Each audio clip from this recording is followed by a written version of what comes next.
Yes, it was the norm. It was well known that young girls preferred to date teachers because teachers had money. Teachers can buy them stuff that they need as young ladies. Now, boyfriends felt threatened by teachers because teachers were taking their girls. So, young men had to fight for their love. They're fighting for their girlfriends because of they knew that teachers were married. They had their wives. Now, they couldn't understand why this guy will leave his wife and go and take his girlfriend. That's why there was always a problem between teachers and students. But now students didn't know why these guys were going after young girls, why they are not going after women their age. But here was the problem. There was a story back in the days in my village that, a guy who is married decided to have an affair with a married woman. They're both married, right?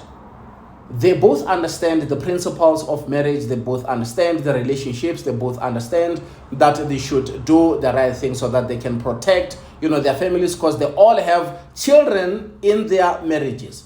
Now, the husband to the cheating wife find out that the wife is cheating with a married man. And that didn't sit well with him. The information destroyed him.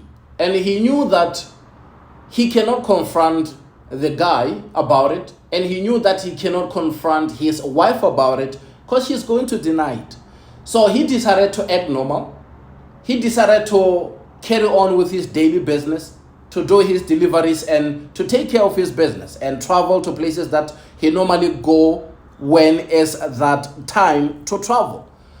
And he kept it to his heart. So one day he told his wife that he has to take the trip as normal. Then the wife knew that, okay, the guy will take this trip and he's going to take days because sometimes he used to travel to Botswana and other places. So she prepared, everything that he needs for his trip. And she told the guy that, listen, my husband will be out of town so we can do what we normally do best. Remember, these people are cheating, so sex is just exciting and everything is so amazing. These people, they feel like they're 18 again. They had a place where they go and do the dance and go and do what they do best. So the husband sat somewhere, watched every movement. They got to the place, and while they were busy doing the dance, that's when the husband showed up. They were caught right-handed. Now, the husband spoke with that other guy who was cheating with his wife.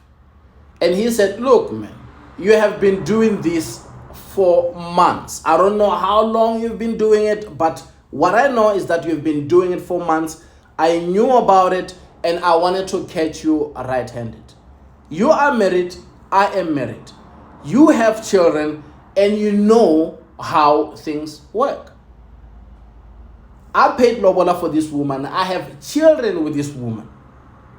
So it became a thing between the two husbands. The wife, she's there, she's begging for her life.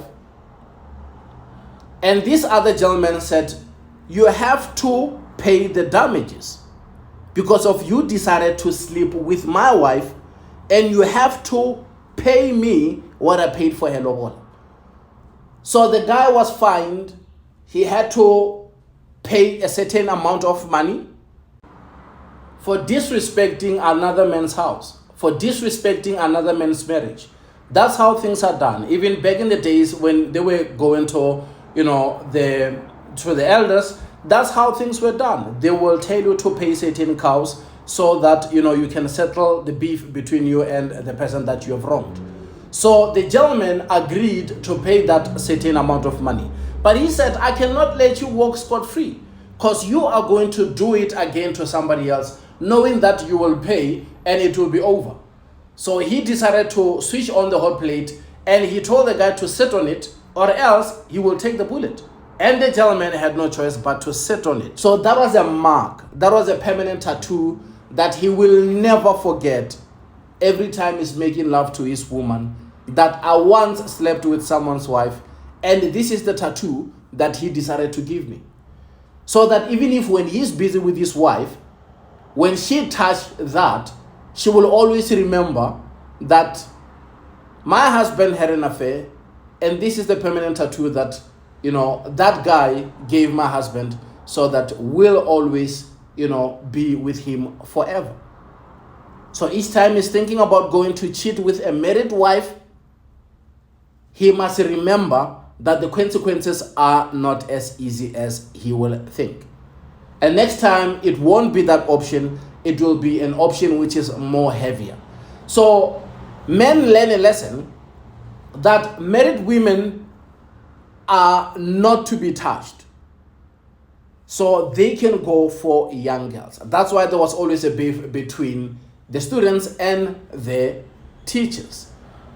Now, there was this place where they used to go and drink alcohol, mostly on weekends. Remember, girls who are no longer in school, they have children. And when they have children, they have to go and work for their children. And when they are working for their children, those teachers, they don't want them anymore. They are old.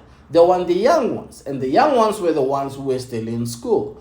So that's why there was always this thing that, you will find teachers buying as much alcohol as they can during the weekend so that they can attract young ladies. So that's how things were during those days. Let me leave that story aside and continue with my story.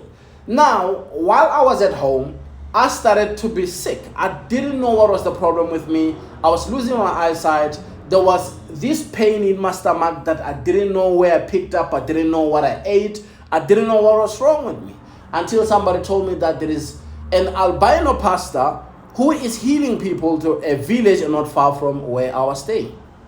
So I decided to go and see this pastor, to see this prophet who helps people. When I arrived there, he told me that he was waiting for me because of God revealed that there was this young man who is sick, and if he doesn't help this young man, God will not forgive him if he leaves and he goes back to Venda without helping this young man. It turned out that young man was me. So when I got there, I greeted everybody, and there were people who were sitting under the tree, and he said, before you can even introduce yourself, ask these people what I told them. And those people, they told me that, the prophet told them that there will be a young man who will come here, and that young man is very sick, and if he doesn't help that young man will die. And once that young man dies, his blood will be in his hands, because of he is in a position to help the young man. And if he doesn't help the young man will die. And God will never forgive him for that. And his children will suffer because of, the man of God didn't do what he was told to do by God. So that's a blessing. So without wasting time, he told me to go to the room where he is helping people. And when we were there, he sat down with me and we started talking. And he wanted to know why I was there to see him. Then I told him, this is the problem that I was having, and I felt pain. He told me to go outside and pick 3 smallest stones. And I went outside looking for the smallest stones that I can find outside. I came back with those 3 stones, and he took those stones and he put them into the water, and he said, let's close our eyes, let's pray. Then we prayed. After we were done praying, then he gave me water in a jug, and he told me to drink so that water will help me to ease the pain so that I will feel much better. While we were busy talking, I started to feel much better. And his instructions were simple. He just told me to sip early in the morning, and I must also use that water to bath. And that was his instructions. Now, he went deep to explain why I was feeling pain. He went deep to explain why I was losing my eyesight, but I will share on the next episode. Thank you.